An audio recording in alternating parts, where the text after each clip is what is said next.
Police को मारना पीटना थाना जलाना की नई बात नहीं है। टीएमसी के झंडा लेके लोग ये सब करते हैं।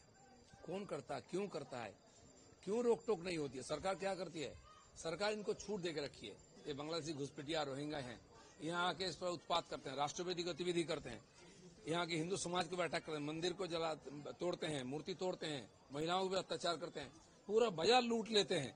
नौदा, बेलडांगा जगह जगह हो रहा है। और रामनवमी के पहले मालदा के और मुथावाड़ी, मेदिनीपुर जगह जगह इस प्रकार घटना हुआ।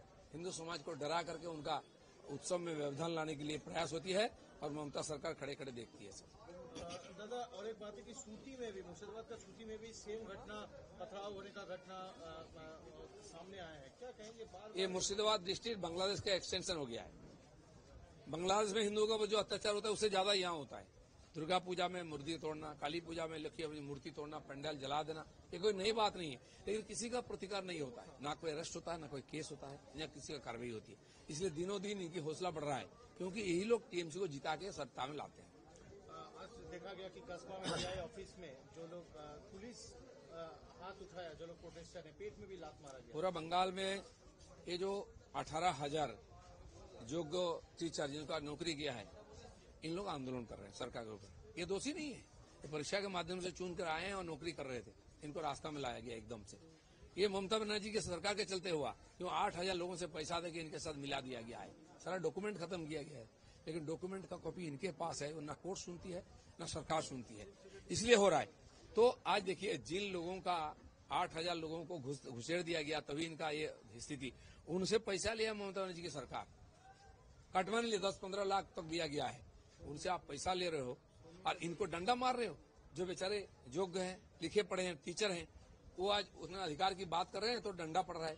और यहाँ राष्ट्र विरोधी थाना जला रहे हैं, उनके ऊपर कोई कार्रवाई नहीं है। इसका मतलब क्या है? देशभक्त और जो लोकतांत्रिक आंदोलन करेगा उसका ऊपर यहाँ जातना दिया जाएगा, उनको अत्याचार किया जाएगा। चीफ सेक्रेटरी उन्होंने कहा है कि पुलिस का कोई इंटेंशन नहीं था वैसा करना, सिचुएशन को कंट्रोल करने के लिए पुलिस कोशिश कर रहा था। सीपी मनोज कुमार वर्मा ने कहा ना क्या ये टीचर आग लगा रहे थे क्या घर में, कि तोड़ रहे थे? वो शाउटिंग कर रहे थे, वहाँ धरना दे रहे थे। तो पुलिस को हम लोग सारे हम देखा टीवी में कि सारे हम लाठी भांजे इनके ऊपर, ये लोग उंडेड भी हुए हैं। तो हिम्मत है ना पुलिस का कितना, आओ जंगीपुर में लाठी चलाओ, देखते कितना दम है। ये सब चालाकी है, जबरदस्ती आंदोलन बंद करने की साजिश है।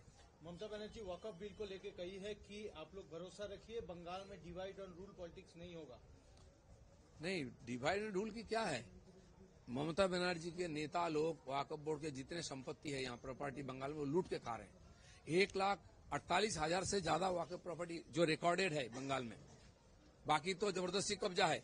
इनकी सारे नेता एमएलए एमपी जो मुस्लिम है, वो उनका कब्जा करके लूट कर रहे हैं। जो गरीब मुसलमान हैं, बच्चे हैं, महिलाएं हैं, जिनके लिए लोगों ने दान किया है, उनको कुछ नहीं मिलता है।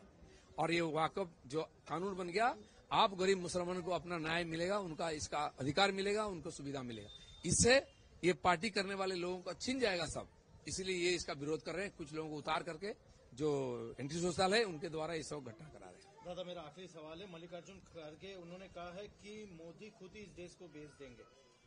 क्या वो खरीदने वाले हैं क्या? उनके लोग, उनके पूर्वज जमीन देश को आधा बेच चुके हैं, देश को 3 टुकड़ा किए हैं। किस मुंह से बोलते हैं मोदी जी का? अरे मोदी वो व्यक्ति है जिसका कण कण में राष्ट्रबोध है और दुनिया उनको देखने से सैल्यूट करता है। ऐसा नेता है, कोई जगह चला गया देश से भी ना, वो वापिस लाएंगे मोदी। आप लोग बेचते बेचते, लूटते लूटते देश को खोखला कर दिया।